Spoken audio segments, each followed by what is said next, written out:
ഷെയ്ഖ് മടവൂർ ഖദ്ദസുല്ലാഹു സിർറഹു അവരുടെ ചരിത്രം സമൂഹത്തിൽ പറയപ്പെടേണ്ട ഒരു കാലമാണിത്. അവരെ കാണാത്ത, അവരെ അറിയാത്ത ഒരാൾ പോലും നമ്മുടെ നാട്ടിൽ ഉണ്ടായിരുന്നില്ല.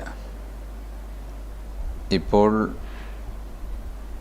ജനിച്ചു വളർന്ന പുതിയ തലമുറ അവരെ നേരിട്ട് അനുഭവിച്ചിട്ടില്ലാത്തവരാണ്.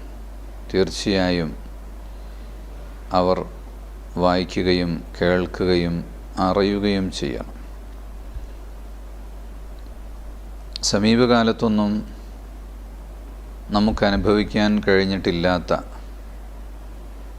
അവരുടെ ശേഷം ഇനി ആര് എന്ന് ചോദിച്ച് അന്വേഷിച്ച് നടക്കുന്ന